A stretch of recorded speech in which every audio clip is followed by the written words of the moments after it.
This comes out of section 4.1, increasing and decreasing functions. So this is something we haven't really been asked to do before. We've got a function here drawn. I've labeled some points A, B, C, D, and we're asked to state the intervals of increase and decrease for f of x. Let me just put in some scale on the x-axis. 1, 2, 3, 4, 5, 6, 7, 8, 9. So even just looking at it, if I asked you when's this graph going up, when's this graph going down, you probably could answer this question fairly well. From A to B, definitely this graph is decreasing. So decreasing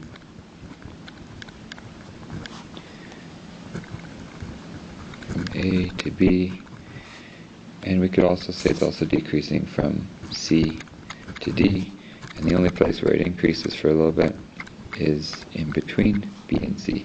So from B to C.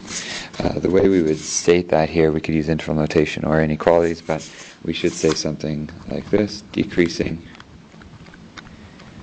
on the interval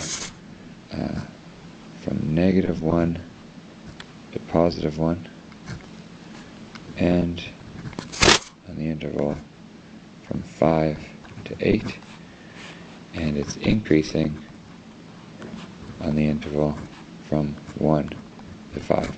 All round brackets because you aren't increasing or decreasing at the points A, B, C, D. One good way to look at this or to think about this is, what would the tangent line look like anywhere on the graph? Basically, our definition of increasing or decreasing is if your first derivative is positive for all the x in your interval, then your function is increasing.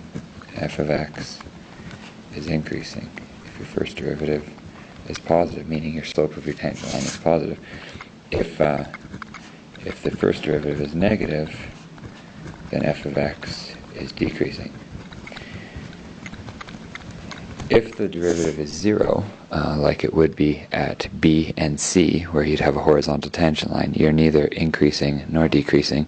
And if you can't draw a tangent line at all, like at endpoints, like at A and D, then you can't be increasing or decreasing either. So one of the ways that we'll be answering increase-decrease questions basically is just going to be to take the derivative and solve when is it positive, when is it negative, and that's what we'll do in the next example.